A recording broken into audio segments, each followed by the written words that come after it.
Ladies and gentlemen, my name is Bedomy and this is Titanfall 2, a sequel to Titanfall 1 and the second game developed by Respawn Entertainment. And unfortunately it is the game published by Electronic Arts, so you can guess where this is going to go when it comes to multiplayer. Granted, it's not as bad as in Star Wars Battlefront 2, but... well, actually, you're not paying for it. There are no pay-to-win mechanics in this, but you are expected to pay for some cosmetics or some... Actually, we'll discuss this when we get to the multiplayer. First off, let's talk about a bit about the game's release history and Respawn Entertainment's future. Yeah, let's go with that. Anyway, Titanfall 2 was released in 2016, and its release date couldn't come out at a worse time. It came around the same time as Battlefield 5 and Call of Duty Infinite Warfare? Or Advanced Warfare. Honestly, it's kind of confusing when it comes to Call of Duty. They're always releasing one game each year, and most of their titles are just a jumbled mess at this point. Anyway, what's interesting about this game is it's developed by former Call of Duty developers. So you can expect the similar gameplay elements you would see in a Call of Duty, but this time you also have mechs in the game, which adds a lot of tactical... well, it adds tactical elements to the game as well. When you're playing as a human pilot, you have similar mechanics to Call of Duty, where you have regenerating health, always sprinting, and run and gun folk mentality. When you're piloting a mech, you're more of a arena shooter oriented fighter. You have to tactically consider where you will position yourself, how to use your abilities basically. So yeah, it's not much of an arena shooter, it's more of a hero shooter at this point, but anyway, you use your Titan's abilities in order to avoid getting hit, and you have to watch for your health bar in order to survive for a long period of time. And actually, I'll show you this in a moment, but we'll take a look at the options menu first, and then we will take a look at the actual gameplay. So where was I? Yes, the sales for Titanfall 2 took a pretty bad hit because of its release date. It really did sell well, and Respawn Entertainment had to make a spin-off series called Apex Legends, which is a free-to-play battle royale. And actually, it's not a series; it's more of a live game service. Well, it's not a service. It has seasons where they add new characters and gameplay to it, but yeah, I don't think that warrants the title of a series. But unfortunately, since Apex Legends is pretty much the main source of income for Respawn Entertainment at this point, the possibility of a Titanfall 3 is rather minimal, unfortunately. I mean, seriously, this game is a lot of fun when you're playing it either on single player or in multiplayer. But unfortunately, as I said, poor sales at the start of it, at the launch of the game, really hurt the franchise. And we'll have to see what happens in the following years. And as history showed us actually, Electronic Arts has a habit of purchasing studios and their IPs for a relatively cheap price, and then ruins them financially until well, I won't say ideologically, but they put them in charge of projects that they cannot finish in time or they're not familiar with, and then ruin their reputation as well as their financial status, and when the studio closes its doors, their IPs become property of EA, and they're free to do whatever they want with the franchise. But we'll see how long Respawn Entertainment survives up to this point. With their latest release was Star Wars: The Last Jedi or Fallen Order. I'm not entirely sure. I stopped paying attention to Star Wars after Disney acquired the license for it. But anyway, that's enough small talk. Let's go to the meat and potatoes of the game. First off, let's take a look at the options. And as you can see, the video options are fairly well optimized in my opinion. Mind you, they're not in the same level of Gears of War 5, but what I see here is pretty decent. You can adjust the quality of textures, the amount of details, and how high you want them. But do you want them high or low? You can adjust the field of view, resolution, and which type of display mode you would prefer to play with.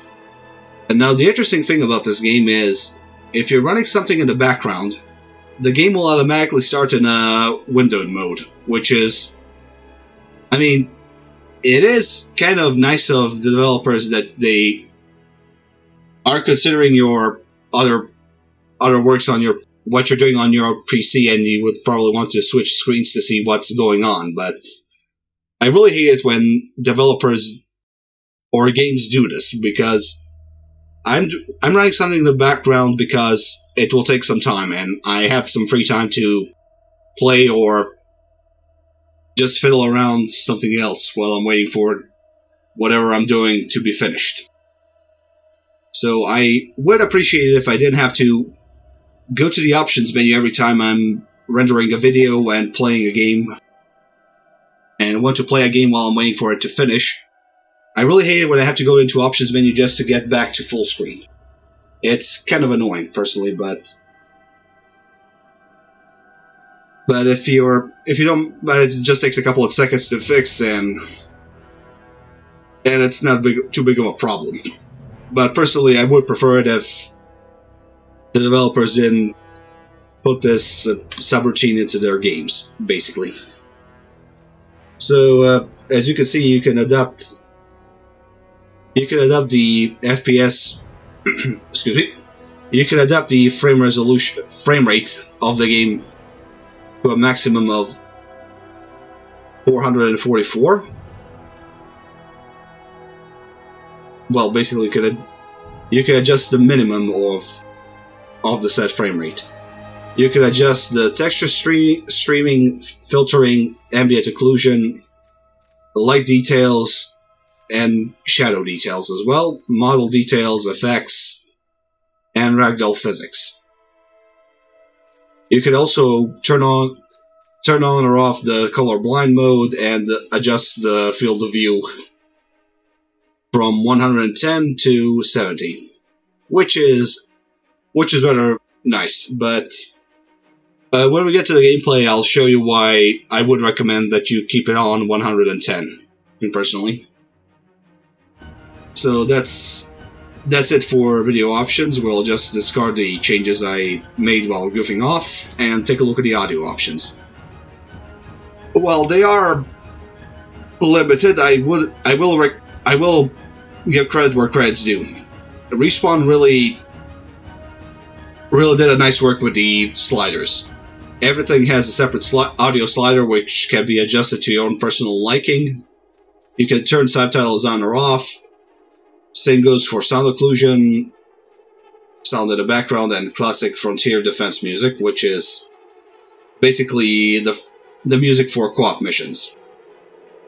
And you can also adjust, and you can also choose, well, if you have multiple audio systems enabled at one moment, you can choose between either headset or the stereo system. At the moment I'm using headphones, so it's game, and my stereo system is off, so I don't get to choose. But anyway, it shows that this game was developed for consoles first, and the PC came in at as an afterthought. Well, not an afterthought, but the priority went to the consoles as always. But I do like how they adjusted this game for the PC, basically. It's running smoothly, it can be adjusted to my own personal preferences, and I can also adjust how certain actions in the game will be operated. For example, I can choose if I want to keep my sprint speed on manual control, auto sprint, or do I want to keep them separate for every playable section of the game. There's also a controller layout where you can adjust how you play the game, how your controls will affect the gameplay. But this is mostly, as you can see by the title, for the controller section. To actually adjust the key bindings, you have to go into the key bindings section and then choose which action you want to bind to a certain key. And as always, great work on this is where the port really shines. Every action has its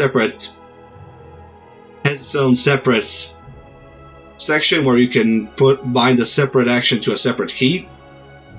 And while I do usually complain about people putting multiple actions to the same bind, let's try this again. I usually complain when the developers bound multiple actions to the same button. I have to give credit to Respawn. They really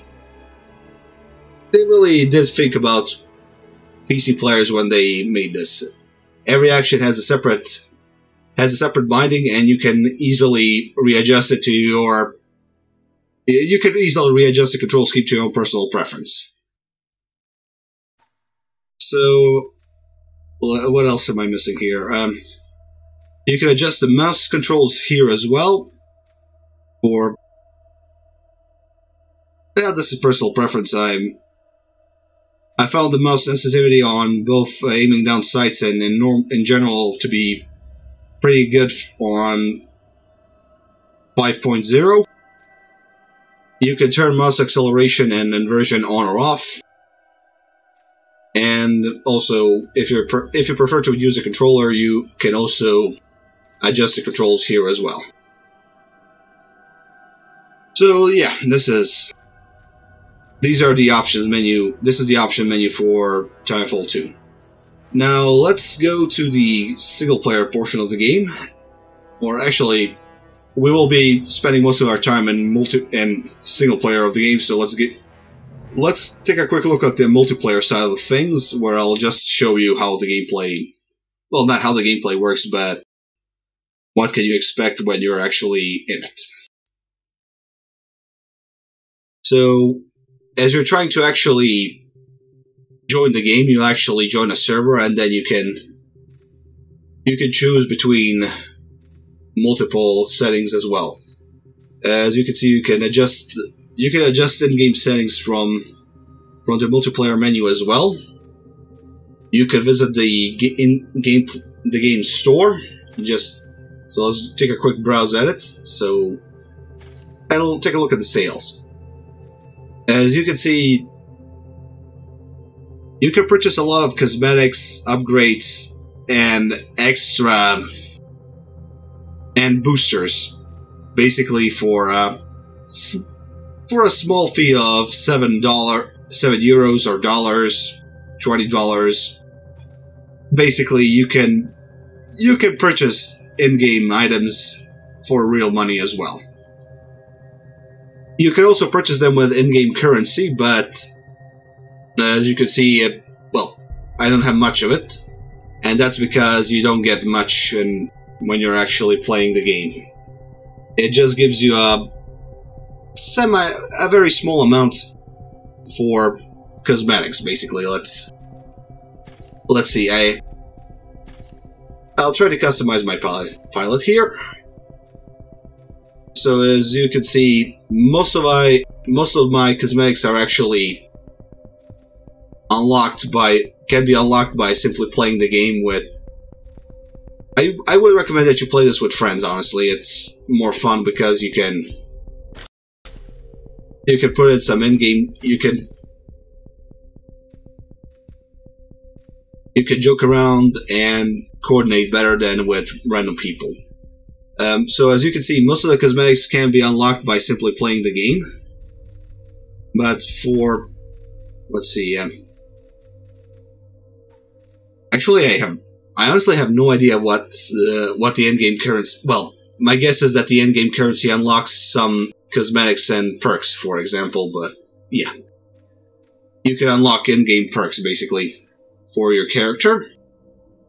But you cannot adjust your character's appearance in general. You can just adjust... well, you can just...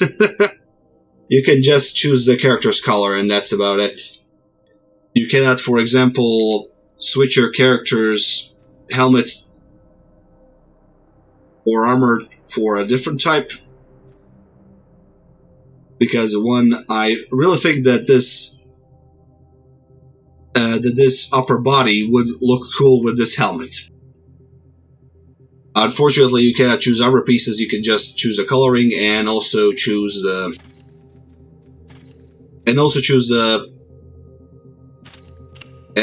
some minor perks for your weapons, which will get unlocked as the weapon you're using is used. Basically, you also have three perks for your pilot, and honestly, while it is pretty fun to play with those, the default ones are usually pretty useful in any situation. Now, for the Titans, you get a choice between 7 types of Titan, and every Titan has a specific loadout and difficulty curve you can play them on. So, if you're a beginner, I would recommend you go with an Ion Titan, which has its own 3 separate perks and a pretty decent set of abilities that can be used against most opponents. You can also choose which type of an execution you want to see when you're fighting opponents. Usually other Titans where your Titan will just rip out the pilot from the enemy Titan and crush him. But you can also choose the coloring schemes for your weapons and our Titan armor. Yeah, excuse me. I just feel a lot better now. This one was... sorry about that. My apologies, but I have a bit of a cold, and I'm trying to hold back a rather serious cough right now. So, yeah, as you saw, you can choose a loadout for your Titan and your pilot. You can also customize them a bit. And you can also choose a booster. An in-game power-up which can be used... well, I don't think it's limited. It's not limited to... It doesn't have a limit for how many times you can use them in the game. You can use them every time in the game, but there's no actual limit to the game. Well, there is a cost to them, as you can see. As you're playing, you actually fill up a meter where you can summon a Titan into the game, but if you want to use a booster, you will sacrifice a good portion of your timer to call your Titan down. But depending on which power-up you wish to use, it's a pretty much risk-reward situation. These power-ups usually give you they don't guarantee your victory, but they give you a slight weapon boost or call reinforcements to your side to deal with more threatening enemies. For example, I would recommend that if you're playing with a team, that one of you runs around with a map hack power-up where you can, as the name suggests, just see where your enemies are. And you can unlock it with the in-game currency, basically. The call signs are just a bunch of cosmetics for your in-game flag, which is shown to your opponents when you kill them, basically. And that's about it for the multiplayer. Frontier Defense is just a 4-player co-op mission where you fight off hostile AI opponents and try to hold on for a limited set of time, basically. But I think that's enough of theory. Let's go into the gameplay itself. So for starters, we'll go into the gauntlet mission, which is a pretty fun tutorial, if I do say so myself. And after that, we'll hop into Blood and Rust, which is a very good Titan mission. And then to show you some of the gameplay elements of the game itself. Well, we'll show the gameplay elements in the tutorial as well. And the best way to do so is by showing you. And as you can see, graphically, this game is very beautiful. Go ahead and run the gauntlet as much as you want. So this is the pilot section of the game, where you run around walls, use high-speed maneuverability in order to gain the advantage over your opponents, and while you're flying, you actually shoot your targets and enemies and utilize various weapons and grenades in order to get rid of them. So for a brief demonstration, we'll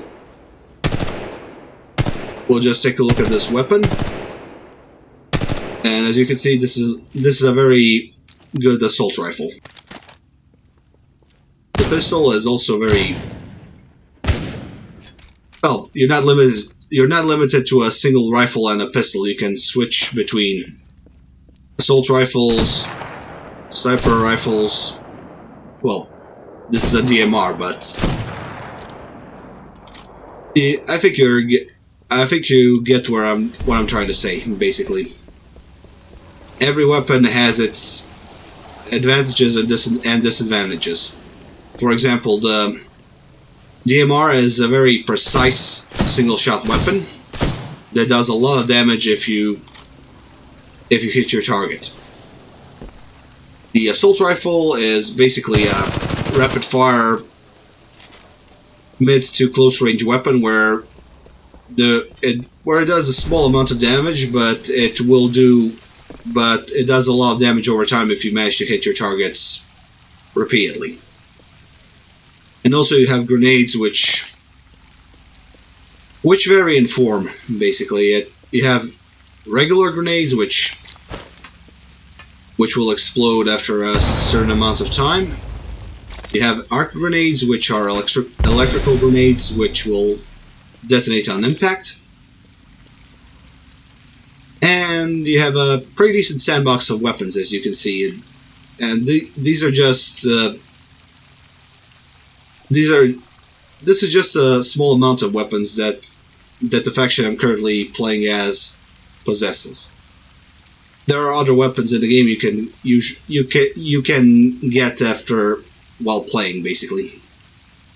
But as you can see, I do have one slight problem with the game. It is gorgeous, but it shows that this was designed for consoles. While the details in the game are, I won't say breathtaking, well, they are pretty nice to look at, but you see that, well, how do I put this? You know how in PlayStation, excuse me, you notice that there's a lack of other small details such as bushes. Well, there is a patch of grass and rocks here, but these are usually hand-drawn. These are usually, well, not hand-drawn, but They're small details rendered in the distance, so they don't take too much of memory space for the game itself. When you're in game, for the objects in game, they're fairly, and they're not linear. Well, they're fairly limited. Basically, there aren't many of those objects, and they're usually similar objects just used in various forms of, like those rocks, for example. They're basically have small visual details that make them distinct, but they don't vary in form or size too much.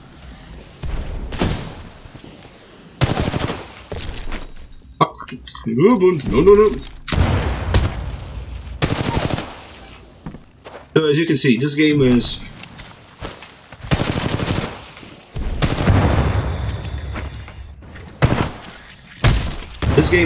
very focused on maneuverability and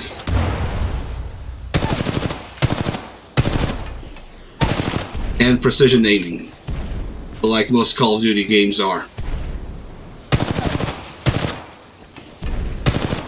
But the sad thing is,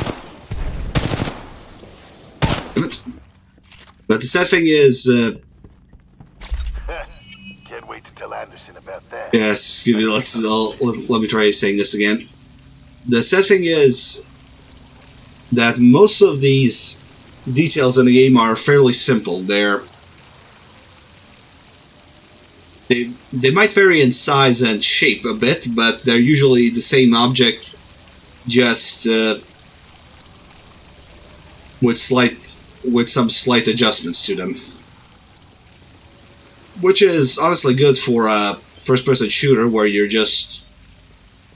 main focus is to run and gun. But since this was developed for consoles first and foremost, it means that you won't see much of a you will see various terrains depending on the map you're playing on, but the details on the set terrain will be rather disappointing, honestly. It's still nice to look at, and if you know how to play this, you can utilize the environment for cover and other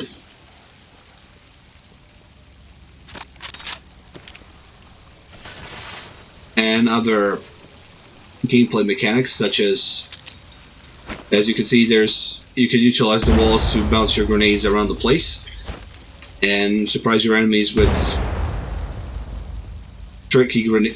some pretty decent grenade throws. But this is not Unreal Tournament or Quake, where you had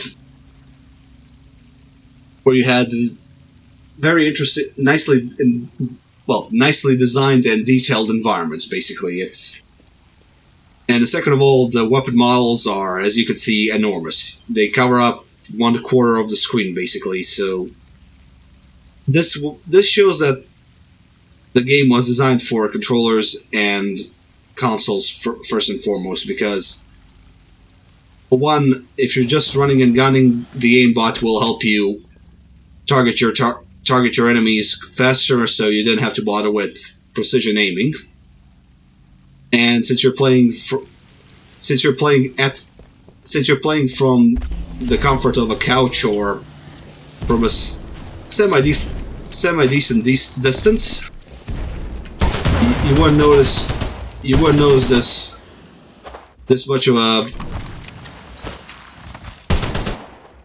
big of a difference in weapon models. But in case of the PC, if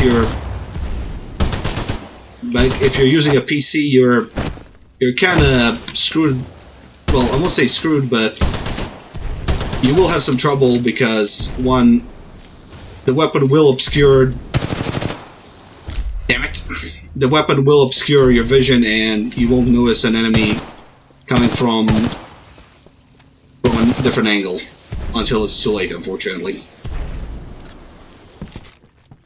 Okay, not bad. And this was a terrible run, I have to admit. But, yeah. Wait, I missed 2 targets? Seriously? Anyways, I will say, due to the weapon size, you won't be able to see an opponent until it's too late. So, I mean, seriously, Done with the gauntlet? as you saw, I just, if Lastimosa was an enemy, I would have probably be dead by this point. Anyway, let's get back to the mission selector and go to Blood and Rust, where we can actually play as a Titan and as well as a pilot.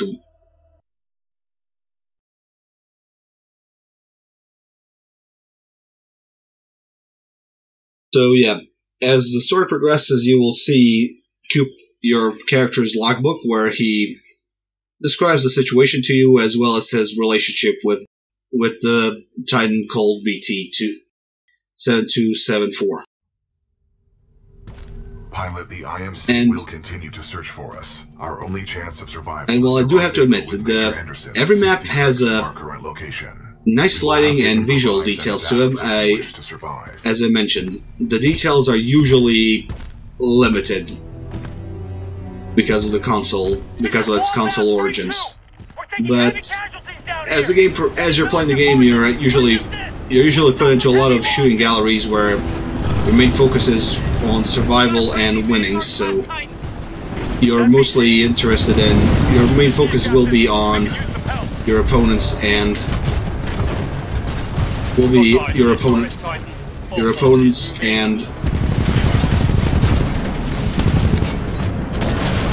will mostly be basically your opponents and how to utilize the environment around you in order to survive. Now the fun thing is, your teammates might be a bit stupid, but they can still take some damage for you if need be, if need arises for it. Also, I like how the Titans vary in look and gameplay style when you're actually fighting someone. And every Titan has a unique set of abilities for dealing with opposition. For example, my Titan is a frontline soldier, basically. His abilities and his abilities reflect that. They're mostly focused on doing damage to opponents and protecting the pilot in a way that will actually damage the said opponent when he's firing at us. And as you can see, there is a health bar right in front of me, which shows how long do I have in the Titan before I have to eject, or if I can utilize my Titan's self-destruct sequence before I have to leave it. Okay, that's probably isn't much of a. Excuse me. I'm gonna take some damage on just so you can see what I'm actually talking about. It's usually not something I prefer to do, but let's just take some damage. Yeah, let's just take some damage here, and as you can see, this is a self-destruct mechanism in multiplayer, basically. As you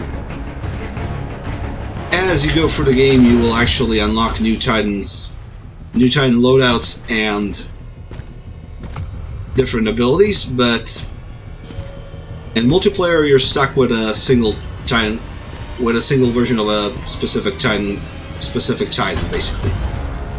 And once your health depletes, you will enter a self-destruct sequence where you can quickly eject from your Titan, and then the Titan will destroy itself, which with a semi-nuclear blast, basically. which can destroy enemy players and Titans, as well as, well, just your enemies, basically. Your friends should be safe from the explosion. But as you can see, the mech gameplay differs from the usual pilot gameplay that we showed you in the tutorial mode. Pilot, this Titan weapon is an advanced design and may give us a tactical advantage. I think somebody's in love. A human's concept of love requires admiration, attraction, devotion, and respect. Conclusion: I am 50% in love. Pilot, with the tone loadout, we can lock onto enemies and target them with tracking rockets. This will be useful in direct combat. So yes, as you just heard, we got a new loadout for our Titan, which is the Titan loadout. It's a bit harder to play with, but if you know how to position yourself correctly and utilize cover, you'll be very effective in combat, basically. But as you already heard, the voice acting in this game is top notch, as well as the music as well. But there isn't much of music to hear in this game at the moment. But the ambience of the world we're in is really breathtaking, if I do say so myself. The audio and visual presentation really immerses you into the game. I mean, just listen to the footsteps BT is making.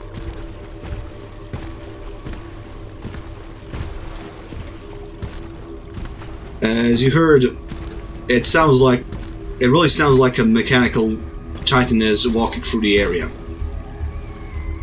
It's heavy, it's impactful, and the weapons themselves really do have a lot of punch to them. Not only in the visual style, but also in audio. I mean, this is what you would expect a heavy rocket launcher to sound like.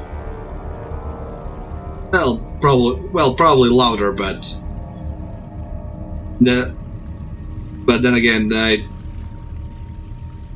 I think that might be due to the headset.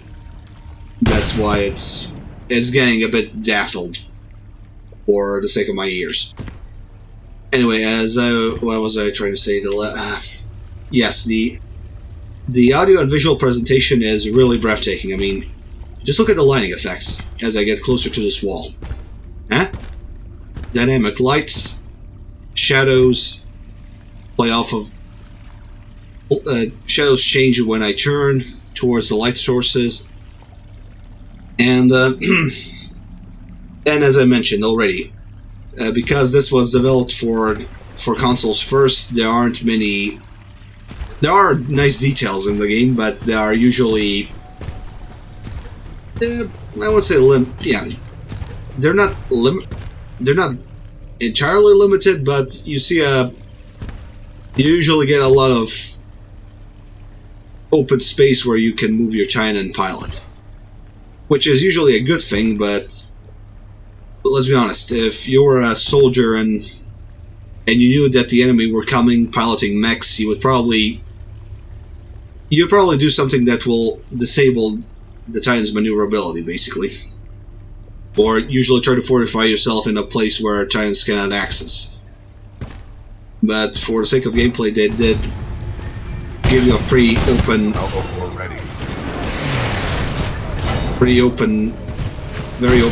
open space. Enemy Titan down. And while we're here, let's use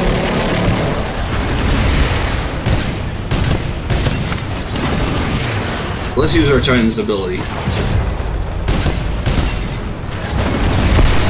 Well, our Titan's main ability, basically. And I do love it how the game actually... Our path through this facility is blocked by a flow regulation gate. There should be a control interface nearby.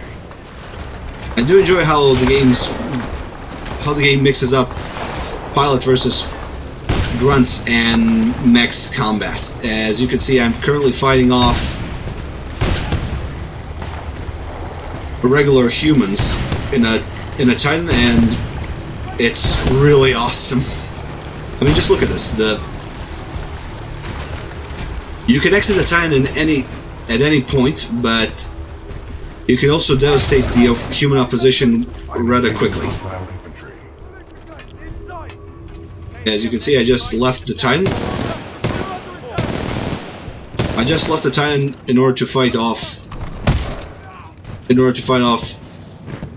human enemies on foot. And I could have simply stayed in the Titan and get rid of them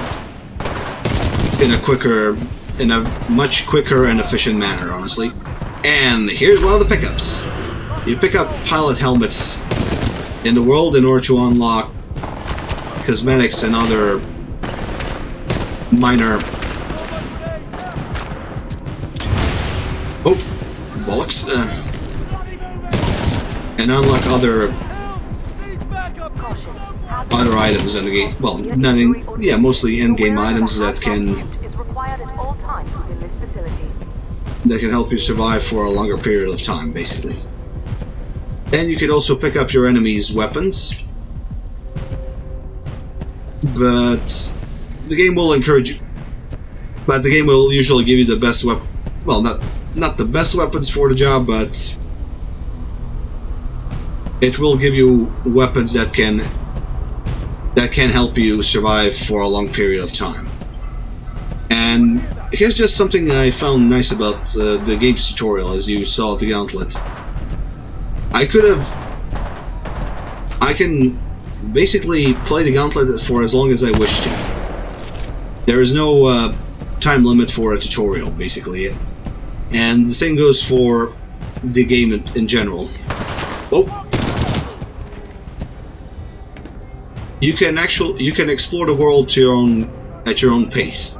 Once you deal with your enemies, you can just run around for a bit to see if there are any collectibles you can use. You can actually collect or use. You can walk in and quickly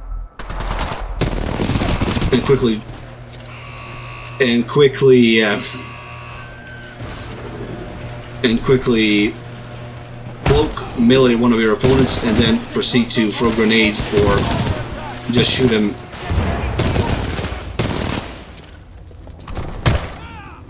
Or just shoot him in the face. Or just slide closer and then punch them. And once you do, you can pick up their weapons and enjoy the... I won't say it's a ride, but you can enjoy the scenery, basically. As you can see, I just ran into this place to see if there's another collectible for me, but I just found a dead comrade. Let's see if there's anything else I forgot. There's something over there, but that's just BT. Anyways, you can see the in-game levels are fairly open, so you can utilize the environment to your advantage by running around and then changing your angle of attack. You can also double jump with a jetpack, which, well, not a jetpack, is more of a jump pack, but as the game goes, you really don't care. It's very fun, honestly. It's fun to just run around and. This facility is blocked by a flow regulation gate. There should be a control interface nearby. It's fun to run around the area to just explore it. The fighting is also very, very responsive and entertaining. The enemies, depending on the difficulty, will utilize cover in any situation, but the damage output you make and the damage output will be changed depending on the difficulty, basically. And the story is pretty much what would you expect from a Call of Duty campaign story. it has a story. The story is pretty much a Hollywood blockbuster. The safety airlock is It's just you must find it will another way show. out. We have no choice but to split up.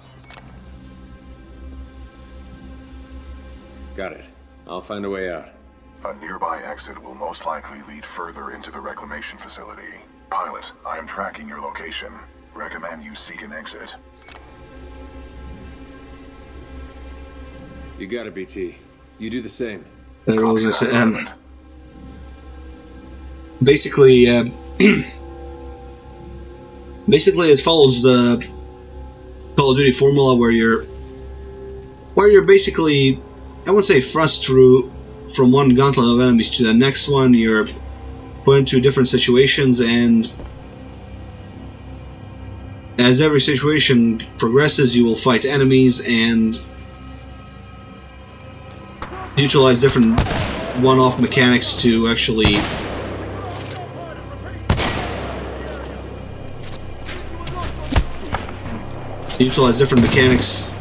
for every level. For example, this one doesn't feature much in terms of unique gameplay mechanics, but this is one of the opening levels, so you're supposed to be, I wouldn't say helpless, but you're put in a situation where you're actually supposed to familiarize yourself with the pilot mechanics, basically. And that's okay. That's okay. As you can see, I just at the moment I only have a cloaking ability and weapons I find on the ground. That doesn't sound stable. Agreed. Scans indicate the source is somewhere in this facility. We should not waste time here. But there are level hazards you have to pay attention. There are some level hazards you have to pay attention to. For example, the red stuff is basically toxin you're not supposed to touch as a human, but you can actually walk through it as a Titan. So every level has something of a unique gameplay mechanic that will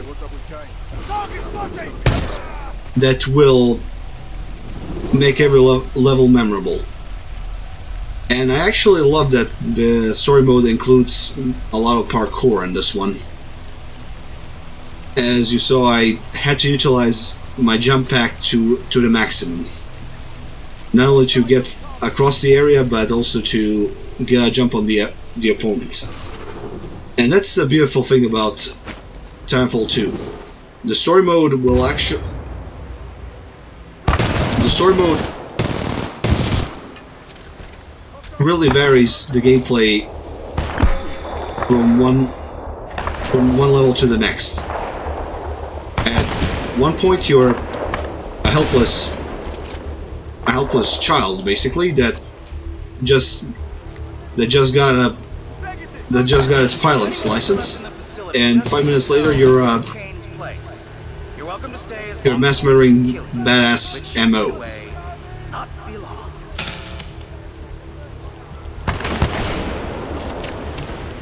Yeah, and there's also a good variation of enemies. You're not only fighting human opponents, but also mechs,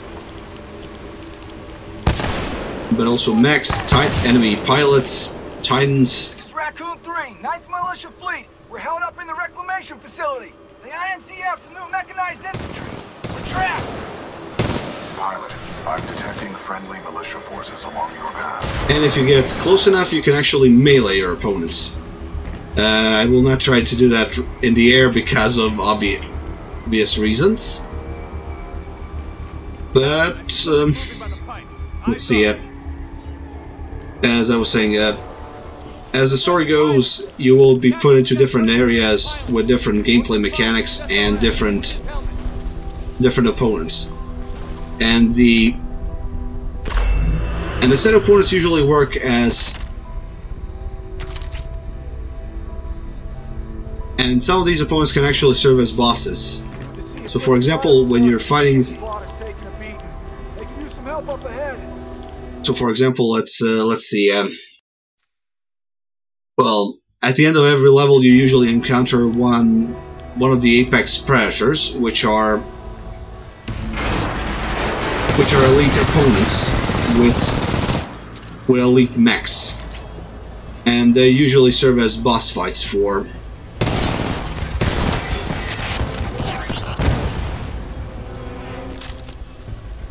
They usually serve as boss fights for the end of the level.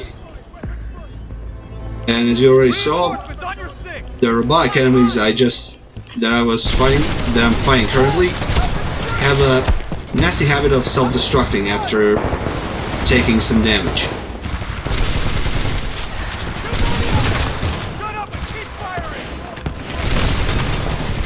So you have to be careful and keep your distance if you're fighting them. Oh, nope.